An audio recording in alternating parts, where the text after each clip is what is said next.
All right. Hi, everyone. It's Obi Abuchi here with the Leading from Your Core podcast and Vodcast. This show is dedicated to helping leaders all around the world discover leadership wisdom, stories, and insights that will enable you to tap into the power of leading from the inside out. And I'm delighted to welcome on the show Bodhi Aldridge, all the way from down under, good old Australia. Bodhi, great to have you on the show. What time is it there, by the way?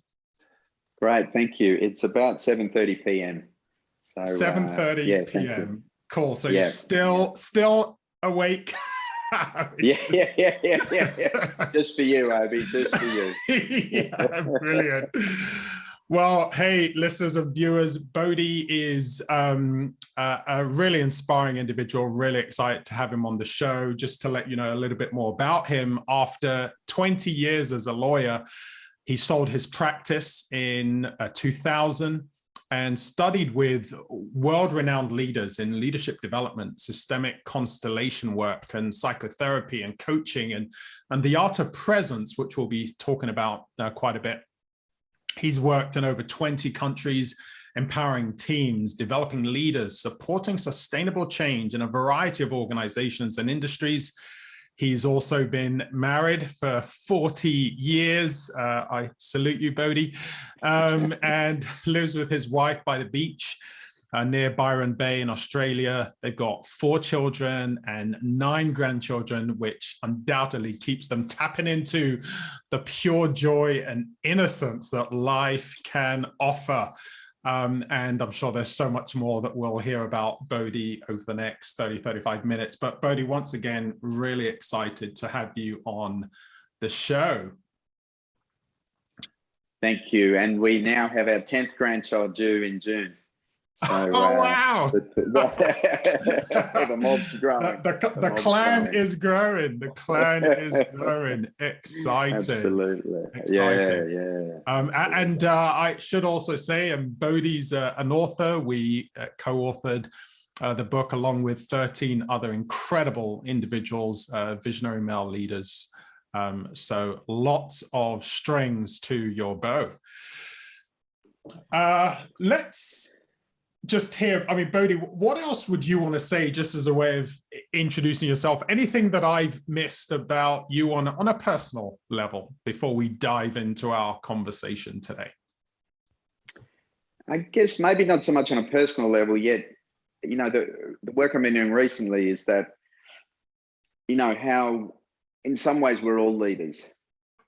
You know, and as you know, working in organizations, you know, working in systems, corporate and things like that, like how important, you know, because leadership can often be attached to the hierarchical structures and the formal positions, but, you know, that informal leadership, that ability to lead in so many layers, I think can often be missed. And obviously if leadership is about influence, then certainly people in power, in authority, can have a bigger influence.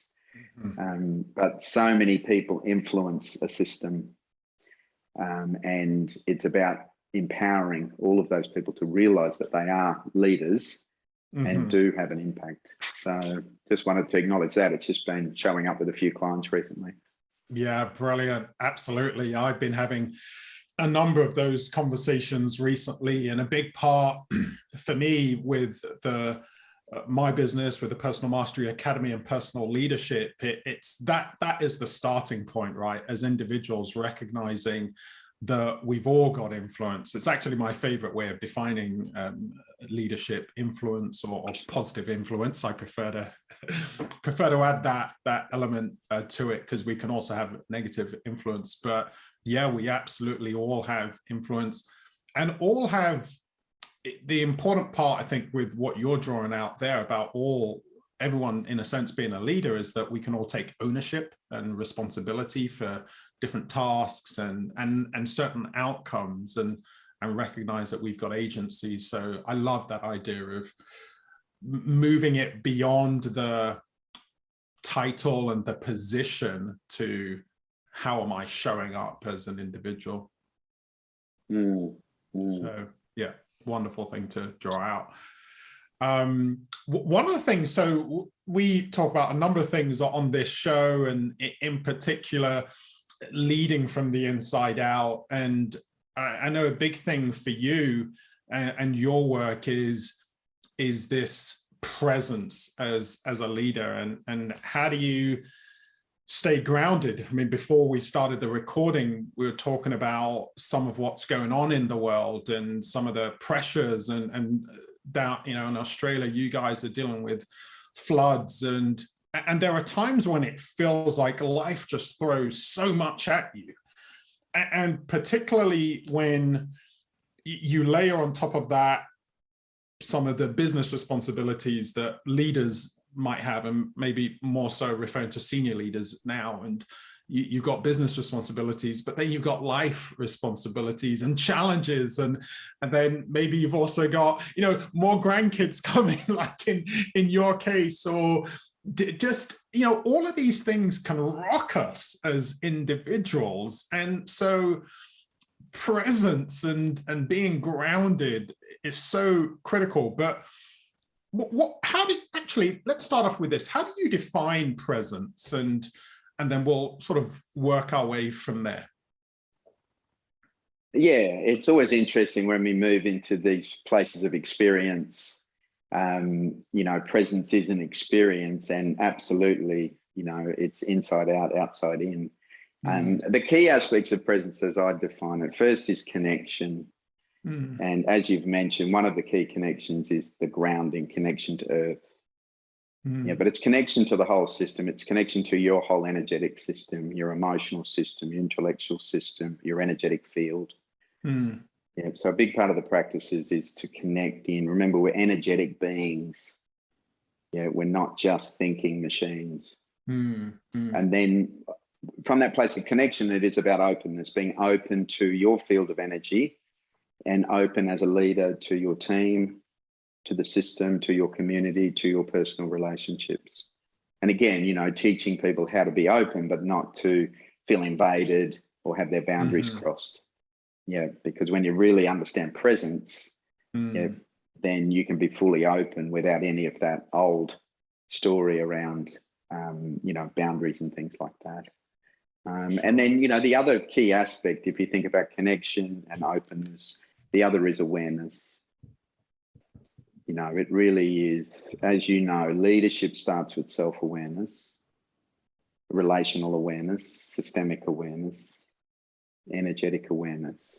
And so for me, it's very much, those are the key aspects of presence: to be connected and grounded, to be open and to be aware, yeah, of what I'm experiencing and I'm experiencing around me. And the practices I teach are all about that. And no doubt we'll talk more about it, and really realizing that, you know, all of the traditional wisdoms have taught these practices around our energetic body. And so whilst, you know, you and I have studied a lot around our cognitive ability, our, you know, vertical development, our relational skills, our emotional intelligence, all of these fantastic things, which are a big part of leadership, big part of corporate. The traditional wisdoms, more and more people are realizing and bringing that into leadership. It's like we are energetic beings.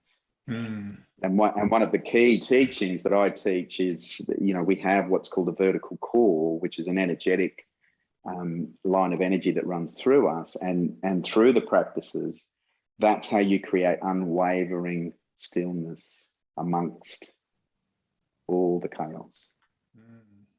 And you build that capacity, and you build that capacity, and you can get present with that. I love that, just that idea of unwavering stillness, and I'd love to unpack that a bit more. I can imagine, though, just before we go there, that some people will be wondering, hey, Obi, you said Bodhi was a lawyer, and then now he's talking about energy, and he's talking about stillness, and he's talking about, you know, being grounded and connectedness. How did that come about? Well, how did you make that transition? So how about we circle back to that and just share a little bit about that transition for you to to this deeper way of being, because I think it's going to be helpful for people, because sometimes they might think, oh yeah, okay, maybe Bodhi was always, he lives down under, so maybe he's always been a surfer and he's always been about, energy and nature, but you were a lawyer. So how did you make that switch? Yeah, it's interesting. As you mentioned, my wife and I have been together since school.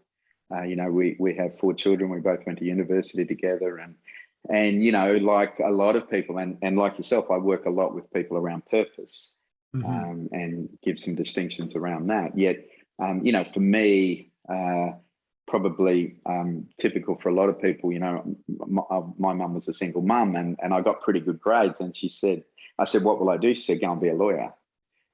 So it's like, okay, keep my mum happy, and she was devastated when I got out of law 20 years later, by the way. But it was very much, obviously I leaned into the humanities more than the sciences, and sure. It's proved to be an amazing foundation in my life. Studying law, learning law, even though there was a lot of resistance at times in university, because it didn't feel like my calling, and yet it was a way to express myself, and so my wife and I, she studied teaching, and basically we started our family, and so it was a fairly typical nuclear family, both of us working, children, mortgages, and I guess there were a couple of milestones. The first milestone, Obi, on reflection, and I know we've only got 30 minutes, so I'll do my best with the timeline. Because we started our family so young, as a young lawyer working in the litigation department of a fairly large firm, it was very competitive to get ahead. And so, if I worked 8 hours, the person next to me worked 9 hours. If I worked 9 hours, they'd work 10 hours. Wow. Like it was that, it was just that model. But because we had children, my wife was working, I was working. I remember vividly, I came home one day and she goes, this isn't working for me. Like this, career climbing, and, basically the model as it's portrayed. And because, as I say, we had children in our 20s, the person next to me could put in, they were in their 20s, they were partying, they didn't have any commitments. And that was when we made the first shift. That's when we moved out of the city and did the sea change, I guess, and moved to a regional area. Sure. And I think that started me on a deeper exploration of myself. My wife had always been interested in personal development, I guess, spiritual development. And then there were a series of events after that. My wife got quite sick. We had 4 children, and the lawyer and me wanted to fix it, and basically, go to the doctors. What have we got to do? And where she was at with her illness, it wasn't something that could be fixed. It wasn't take a tablet and you're fixed. And so that was really a big reflection point for me about who am I? How do I navigate my way through this? And so that was a deeper inquiry. And in fact, that's when I started to explore Buddhism for my personal practice. But it was out of that adversity and the resilience required. It was like there was no medical solution in the short term. And so I realized I had to dive a bit deeper. And then it was through Buddhism. My Buddhist teacher, she introduced me to some of the energy work. And that became, still for, another 10 years became, I was practicing law during the day and doing my practices around that. And then I actually got a business coach into my legal practice. And she said, you're not that passionate about being a lawyer, are you? And I'm like, well, Sure. That's it. And she invited me to join her business as a coach and help me sell my practice. And then from there, here we are. The rest, they say, is... So I hope that helps. Yeah. It's so helpful to hear that, because I think it speaks to a number of things. It speaks to the reality of just the challenge and the pressure and the demands of work life and what that can bring about for us. And yet at the same time, you talked about some of the different things that life threw your way, right? Wife, your wife being sick, or just the demands of building a family and realizing, how do we have it all? How do we have our cake and eat it? How do I, work the 50 hours, still be a great husband, still be a great dad, all of that. And that's challenging. And I love the fact that you just referred to this deeper inquiry, because sometimes what we try to do is go external and say, oh, all right, maybe I can do this and do that and climb higher and climb, get there quicker and have more money. But it's deep inquiry. Love the question, who am I? Actually, who am I? What am I about? And those are the questions that begin to create a shift in us to delve deeper into our purpose. And I'm sure that will, It's a little bit like the Great Resignation, isn't it? Which we're all talking about now. It's like people are, that calling, inquiry, questioning is happening to a lot of people, I think. Yeah. Brilliant. Thanks. So now we can jump back to where you are and what you're doing, and just back to the unwavering stillness. And people,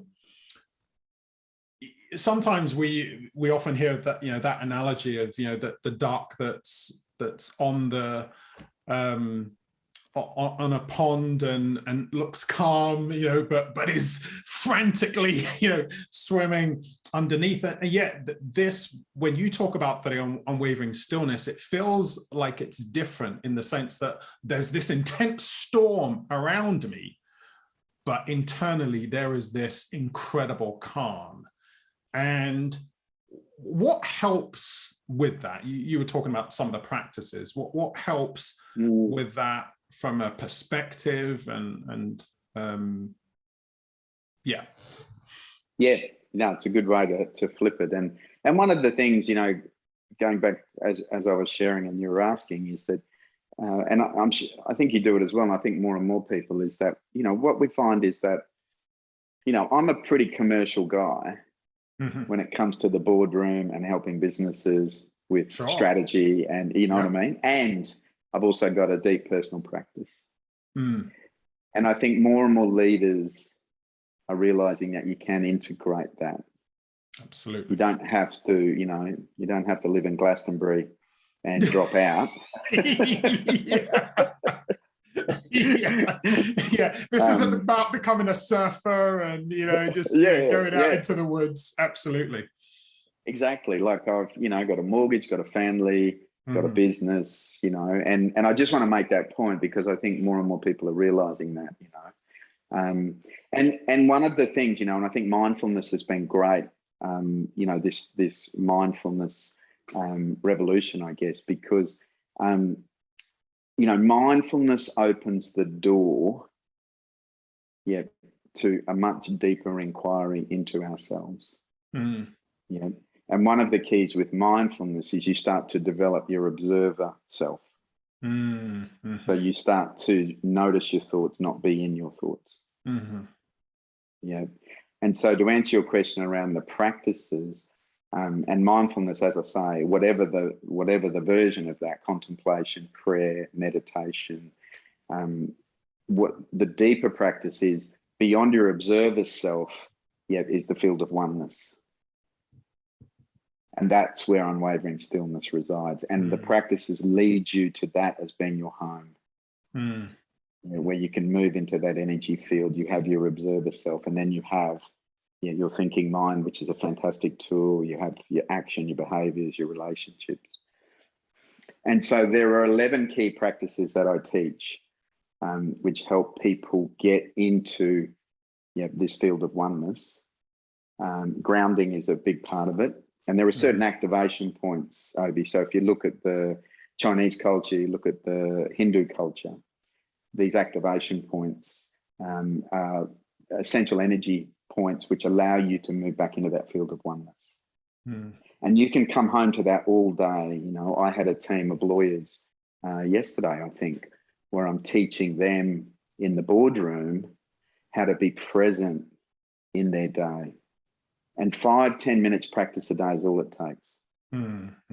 Yeah. And from there, and then, you know, you can lock into that during the day a lot easier.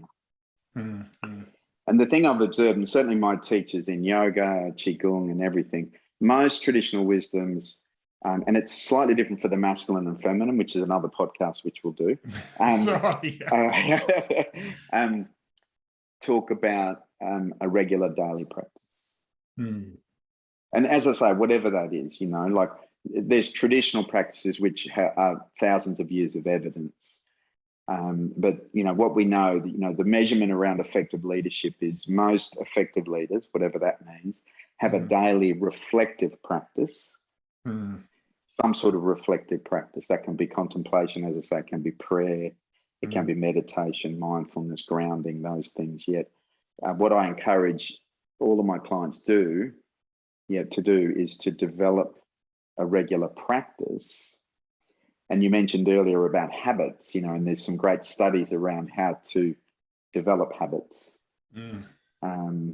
And so what I know is that if you develop the habit of a daily practice, some sort of reflective practice, and these activation points that I teach are very powerful, you can get present and stay present in the busyness of running, you know, a corporate, any sort of organization.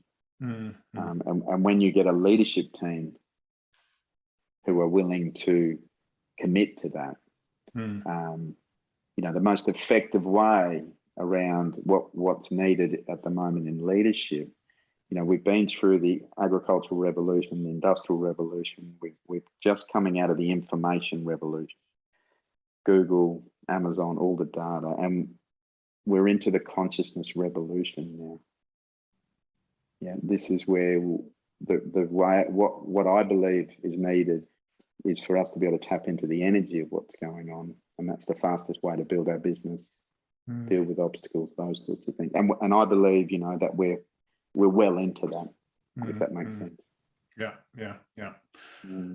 Yeah, I love, and thanks for obviously connecting it to some of the practicals as well, because as you've said, some people might look at this and think, oh, you know, is this airy fairy? No, this is real important stuff, right? We dealing with challenges in our businesses. You're talking about lawyers and lawyers are known to work hard, right? Lots of information you're having to address, lots of choices that you are having to make, lots of pressures, lots of demands, and this is, how do you grow your business? How do you, one of the ways that I think about it, there's a client that I was working with recently who was impacted by a lot of what's going on in Ukraine, the Russian invasion there, and that's challenging. And you are having to make business decisions about business continuity. Some of your team are impacted. How do you make the best choice? How do you make the best decisions? How do you not get hijacked in your mind by all of the different choices that you need to make, but make it from a place of wisdom? And that can be tough, but you know, what you're talking about is with all of those 101 million, sometimes it feels, choices you're having to make, how can you calm yourself and make some of the best choices that continue to move your business forward, your team forward, serve your customers as best as you can? Yeah. And I love the fact that science is now gathering the evidence for this. When we look at embodied presence, when we look at the ability to be in our bodies, and the practical applications, again, are huge. The studies around science around, multitasking is the most inefficient way to manage your day. The brain cannot cope with this change. I think one of the recent studies showed that if you get interrupted by a text message or an email, it can take your brain 20 minutes to refocus back on the task. So this thing about presence, it's about being present. Yeah, it's about being present with what's in front of you. Yeah. And the practical applications are huge. It's just counter conditioning. We've been conditioned a different way. The conditioning is I've got to do more, my to-do list. Yeah, it's all about the doing. Sure. Yeah. Whereas with presence, it's about who am I being while I'm doing? Am I being present while I'm doing this? Mm-hmm. And we know this intuitively, but it's hard to change habits, you know. Yeah. And that's a great thing to touch on there, right? The conditioning, because we are conditioned to do. We are conditioned to allow our ego, I talk about that, just our ego driving what we're doing, and we're getting our sense of identity from what I do, what I have, what people are saying about me. But the practices, so I do several, prayer, reflection, meditation, solitude, and I find that what they help me do is remind myself who I am. Going back to the question you asked yourself as you were transitioning, right? It's okay, who am I? Who am I being? How do I want to show up in the world and reconnect with that authenticity? And I find it so much purer, it's richer. My decisions, my thoughts are clearer. The ideas that come out from that space are amazing. So that's the other thing, right? All of a sudden there's ideas that emerge that you think, I wasn't even thinking about that problem at that point, right? I wasn't thinking about that problem, and that's the bit that's counterintuitive, because we often think, okay, let's get in for a brainstorming session and let's do this and let's force the answer.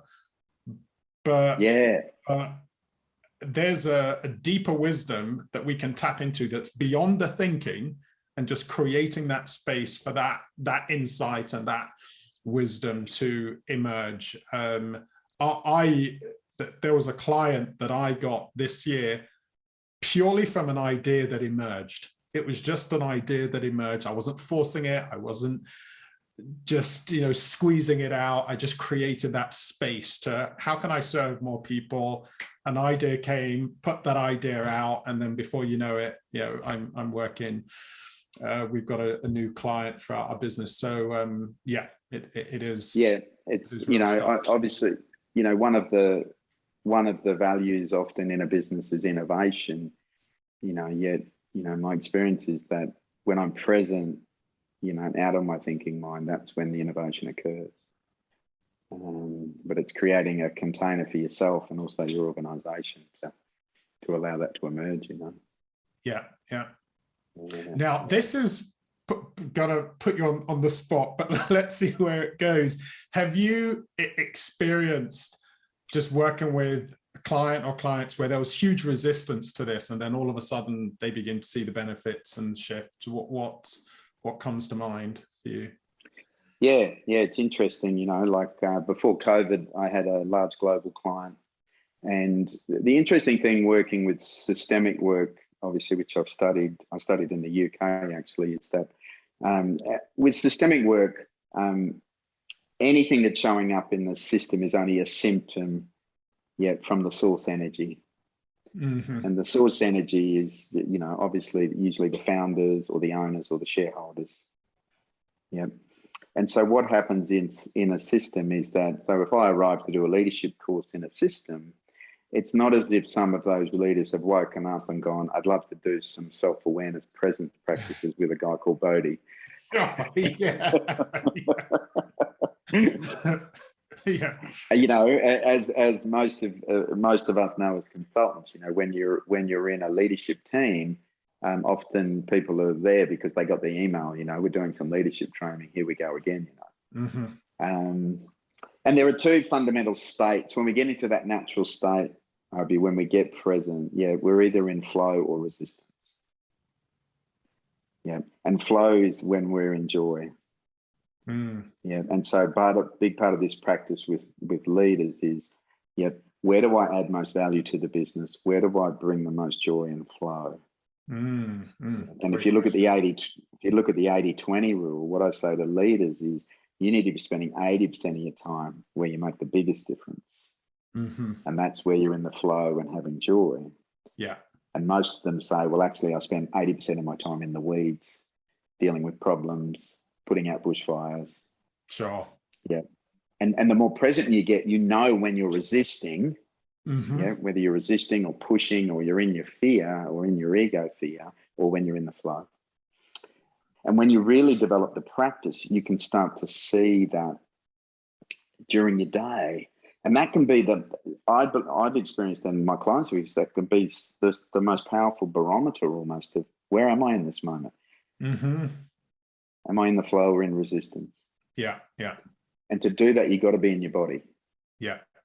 You've got to be present, not up here in your head bubble, in your head, in your ego, those sorts of things. And so what happens is that, to answer your question, is that, sure, people are going to show up with some resistance. And for me, and I'm sure for yourself, as a facilitator, the best way to respond to resistance is compassion. Yeah. You know, what we know is that, you know, the studies around our nervous systems is, in each moment, unconsciously, our nervous system is going, is this warmth or is this warning? And as a leader, how do I create warmth as opposed to warning? And that's just our nervous system, not cognition. Energetically, people, you know, and again, you know, all the beautiful work that is done around vulnerability, you know, all of that creates that warmth, that trust. And so when I experience resistance in the room, you know, the three keys often, and the most powerful things as a leader, in my experience, is the 3 C's are connection. Yeah, so connection with self, connection with your energy field, connection with other, compassion, which is acceptance, non-judgment, all of those things, and curiosity. Just the ability to be curious. What's happening for this being over here? What is the resistance about? You know, and that can be with your team, that can be running a leadership program, that can be in your personal life. And again, I know this is great theory. The application is the challenge. But if you can cultivate that connection, compassion, and curiosity, you know, and the feedback I'm getting from my clients, I'm running a leadership program at the moment, and just energetically from that place, they're just transforming their relationships with their team. You know, because as you know, the energy changes, the space changes, the people feel heard, they feel accepted, there's a level of trust, whatever but it's often energetic first, as opposed to having to do a big cultural workshop where we're going to build trust in our business. And you know what I mean? Like, all that's great. Yeah. How did you show up today, you know? Yeah. I mean, that is beautiful, right? And just to bottle that, and it's so powerful. I just want to reiterate it as we just start to wrap up, that connection, that compassion, that curiosity. I hear, and you've heard this a lot, right? Organizations say, hey, we want to win the hearts and minds of our people, and we want to do that. And I say this all the time. How can you possibly win the hearts and minds of people when you're not even connected with your own heart and mind? This isn't some flip chart activity. Let's tick the box, you know, just assess a heart and mind. We're talking heart and mind. This is deep. This is human. This is self. This is about energy. And so how connected am I with my heart right now? My heart for my people, my heart for customers, heart for the planet or organization, right? And then you begin to create that shift. And it's true. Can't imagine any leader listening to this that doesn't want to build more trust and build more engagement and more motivation. It really does start on the inside. Just start with ourselves. So I love that. Just reiteration of the 3 C's, how connected am I? How much compassion am I feeling for myself? How much curiosity am I displaying in this moment? So this is, and I think, you know, some of the practices that you mentioned earlier on begin to help with that, right? Just reflecting, and how's my day, and how did I show up today? And you'll begin to see a lot of those significant changes. So I love it. 10 minutes a day. 10 minutes a day of getting in your body with some of these practices, activating the key portals. It can be quite a quick change for people. And you mentioned the ego mind and our identity, and obviously, that who am I question. Yeah. When you get present, you start to notice your ego mind. Yeah. And there are different aspects of your ego mind. There's the strategic mind, there's the controlling mind, there's the grasping mind. Yeah. And when you notice it, and again, resistance or flow, you'll notice often those aspects are in resistance. Your controlling mind is trying to push energy.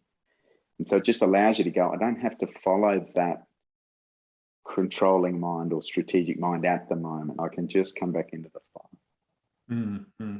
Be present with that. No, brilliant. Bodhi, I feel like we absolutely need a part 2. Definitely. In the meantime, I'll just wrap up with this question. If you could chat with your younger self, the younger Bodhi, just as you were beginning your leadership journey, career journey, what advice would you give, knowing all that you know now? Relax.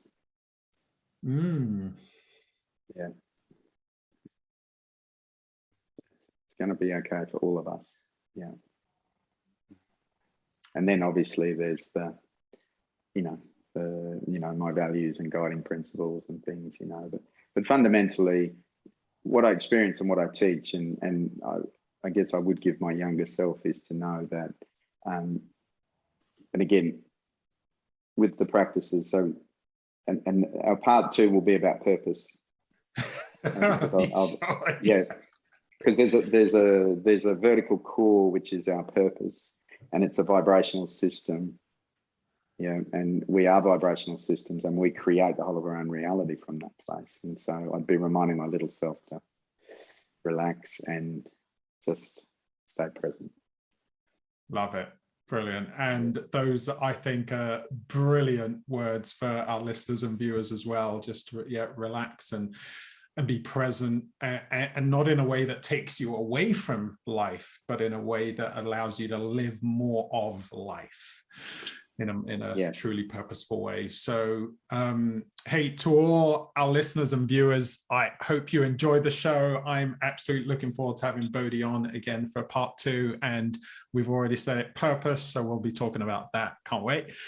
And remember that if you want to be a courageous and resilient leader, if you want to live life on purpose and with purpose, then it starts from the inside out. Have a great day. See you on the next show. And Bodhi, once again, thanks for coming on, and looking forward to chatting next time. Fantastic. Thank you, Obi. Thank you, everyone. You're welcome. Bye-bye.